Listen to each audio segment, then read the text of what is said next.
Now we'll start activity ratio. Actually, activity ratio tells whether the available resources in the company are being utilized efficiently or not. For example, are you recovering your money from your debtors in time? If not, it can be a big problem for the company. Means so many funds are tied with the debtors and the company can be in tight corner. Are you paying your creditors in time? If not, it means your short-term solvency is not good. Is there any overstock in your company? Or there is position of stock out in your company? For all these answers, you will have to calculate activity ratio. In activity ratios, we'll be using a particular term that is turnover. Actually, turnover can be expressed in two ways, either sales or cost of goods sold. Some ratios will be related to sales and some ratios can be related to cost of goods sold and some ratios can be related to either of them. So you have to be very careful about this thing. But one thing more, one should be careful. Suppose in some company, some turnover ratio is being calculated with the help of sales. Then it should be calculated for every year with the same item. I mean to say with sales. I mean to say there should be some consistency in the system. First of all, we'll take capital turnover ratio. Means it establishes a relationship between capital and turnover. Basically, it tells how the capital is being used for turnover. And the formula is turnover upon capital times. Generally, all turnover ratios are expressed in times. Means how many times sales are being generated with the help of available capital. Means how efficient capital is being utilized in the company. And capital in this ratio means capital employed. Be careful. And capital employed is equal to shareholder funds plus long-term loans. Or there is another formula, that is fixed assets plus working capital. And shareholder funds are equal to capital plus accumulated profits minus accumulated losses. Suppose in a company, the sales for the year is rupees 1 lakh and the capital employed, means average capital employed during the year in this year was only rupees 10,000. So capital turnover ratio will be 1 lakh upon 10,000 times, means 10 times. What it means? The available capital employed can generate 10 times sales.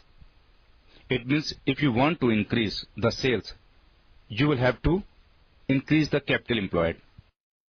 If other factors are the same, we can say if you want to increase your sales from 1 lakh to 2 lakh, you will have to increase your capital employed 10,000 to 20,000 rupees.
Now the question is, how much should be the capital turnover ratio? Actually, we can't specify whether it's 3 times is the best one or 4 times or 5 times. Actually, it all depends upon the average capital turnover ratio in that industry. Suppose you are assembling computer, and in that industry, the average is, I mean to say, average capital turnover ratio is 3 times. And you invest 10 lakh rupees. It means you are expected to generate sales at least 30 lakhs. If you invest 20 lakh rupees, it means you should generate 60 lakhs sales. If suppose you invest 20 lakhs rupees, but you start generating sales of rupees 80 lakhs, it means your utilization of the capital employed is much better as compared to others. Suppose in a company, shareholder funds are 4 lakhs, long-term loans 8 lakhs, gross profit is 8 lakhs, and gross profit is 20% on cost. Calculate capital turnover ratio. You know, capital turnover ratio is net sales upon capital employed times. But we don't have any net sales as per this question. And so far this capital employed is concerned, that is equal to shareholder funds plus long-term loans. Shareholder funds are 4 lakhs and long-term loans 8 lakh. It means capital employed in this question is 12 lakh rupees. Now we are looking for net sales. You know, just think about one formula where sales are included. For example, cost of goods sold is equal to net sales minus gross profit. So it means net sales is equal to cost of goods sold plus gross profit. And gross profit is 8 lakhs. Now we are looking for cost of goods sold. That's very simple because they have given us some hint about this thing, that gross profit is 20% on cost. If gross profit is 20, then the cost is 100. But in reality, our gross profit is 8 lakh rupees. It means the cost should be 100 upon 20 into 8 lakh. That is equal to 40 lakhs. It means the cost of goods sold in this company is 40 lakhs and the gross profit is 8 lakhs. You know, cost of goods sold plus gross profit is equal to sales.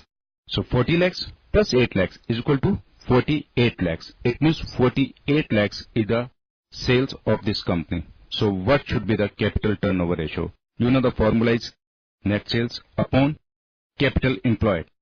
And our total sales are 48 lakhs upon capital employed is 12 lakhs, means 4 times.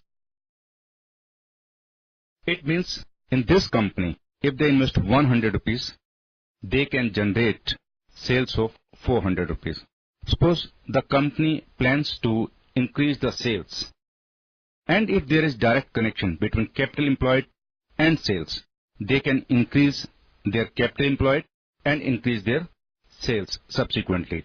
But to increase the capital employed, we need two things. Either we should have our own money, means own capital, or we can borrow the funds from outside, means from bank or some other lending institute. So in this way, the company can borrow the funds and increase the sales, or can invest its own money in the way of share capital and increase the sales. But be careful. When we plan to borrow the funds from the banks and expand the sales, we must compare the rate of interest.